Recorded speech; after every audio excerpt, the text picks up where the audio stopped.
Hi, it's Mr. Crane here. We're on day four. Day four is Thursday for our ACT Aspire strategies. So let's look at it today. There's a different question today. We're not dealing with caterpillars this time. So let's look. I'm with my class today, my first period class. So we're going to go over this material. A lot more reading today. Definitely a bigger chart. And we're going to try to attack this the same way that we do every one before today, by reading the question first. So it says a question, according to table 1, how many hydrogen atoms are present in one molecule of butane? So how many hydrogen atoms are, now this is something that I've learned from previous students talking about ACT tests, where they went to the ACT test and they got this chemical composition, this chemical compound, and they didn't understand how to read the compound. And that's because the standard really doesn't tell us to teach about compounds and how to dissect compounds. You're supposed to do that in ninth grade, but I don't mind doing it because I'd like to prepare you, since the ACT and the MAP test actually have questions in regards to this. So let's look at butane. All right. So this is another example of this particular question having content information, but it gives you everything there that you need to answer the question, and you don't have to actually know anything about butane or methane or pentane or hexane. But let's go ahead and talk about stuff. So first thing, if I see words that have octa, hexa, penta on it, I should know what that is from just general life and your general exposure to things like driver's ed or math. If I heard of the Pentagon has how many sides? I'm talking about the Pentagon building that's in outside of Washington, right? So it has how many? Five. So it has five sides. What about a hexagon? Six. So in this pentagon, hexagon, octagon, if you look at the number that's right beside the carbon, the C in this one, see these carbons right here? So pentane has 5 carbons. Hexane has 6 carbons. Octane has 8 carbons. Butane has 4, and ethane has 2. So the question says, according to the table 1, how many hydrogen atoms are present in one molecule of butane? So atoms are by themselves. So there's those elements of on the periodic table. The element or the atom of hydrogen, carbon, fluorine, chlorine, all those particular atoms or elements up there are the single sides. A compound is a mixture of 2 or more elements or atoms. Okay, so it says hydrogen atoms are present in one molecule of butane. So which one should I be looking at? I should be looking at butane. So it says it right there, right? It says butane, C4H10. How many hydrogens are with butane? 10. It's the number that's right beside it. So we would write that C4 with a little tiny 4 below it. Students, I'm going to jump off real quick and say, let me see if I can do it right here. See if I can just pull up a whiteboard. Let's see if I can pull up a whiteboard right here. C4. I'm going to do this up here for you guys. So it's a subscript, not a superscript. Superscripts are above. So butane is C4H10. So we see it like that. All right. It's 10 hydrogens, 4 carbons. If I were trying to balance this, and maybe I said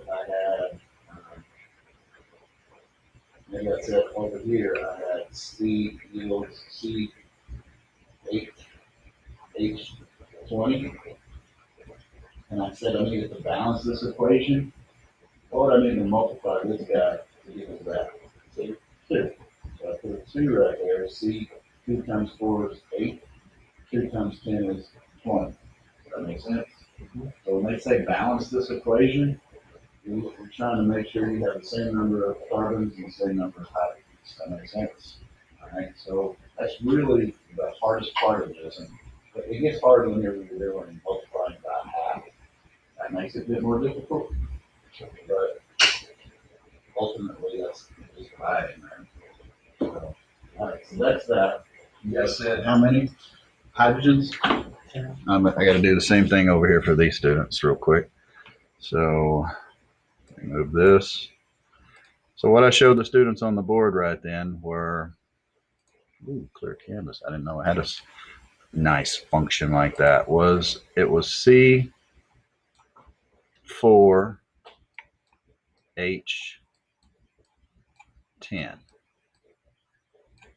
All right, and this is butane, which that's the 4 number. So it asks you how many hydrogens were in this particular compound, and so the answer should be 10. So let's see if that's one of our options. Is that one of our options?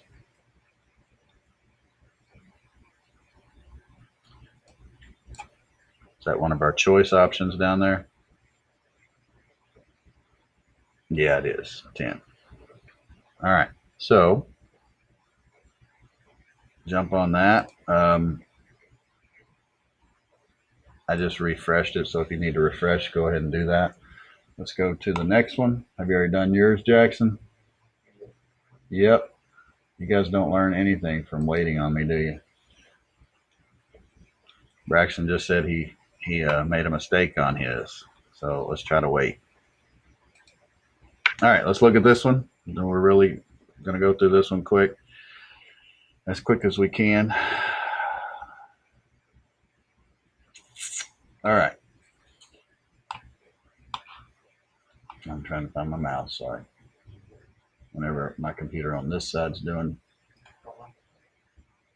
This is this one, number 9. Let's look at this. Ooh, what the heck? Your stomach's hurting?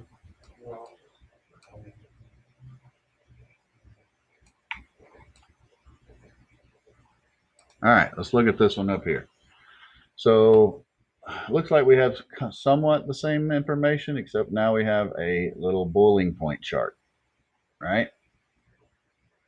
We have a boiling point chart for, is that for each one? Carbon in one atom, carbon in one atom. All right. So the question is not present. Do y'all see the question anywhere? It's above the table? Where at? Right here? Yeah. Oh, so I'll change that in a little bit. All right. So let's look at this one here. It says, consider the data for pentane, hexane, and octane in table 1. Which of the following graphs best shows how the boiling point of these compounds change as the number of carbon atoms in one molecule increase? So we're looking at the C2, the C4, the C5, the C6, and the C8. Well, here's our boiling point, right? Table 1, right there. So boiling point showing, it's also showing that here for carbon atoms in one molecule, carbon atoms in one molecule, carbon atoms, all of them say the same, boiling point. So this one is showing as it's increasing in carbon atoms, that is a minus 88 going to a minus 0. And then, so what's it doing? Is it increasing, decreasing, staying the same? What? It's increasing. So C6. So which one of these charts would actually represent that? This was B. This one here. That one right there. Absolutely. All right. So pick that. For you students here looking at this one. So I have this particular, I think this is the wrong question. It is. So pick that best answer. Braxton, what did you pick?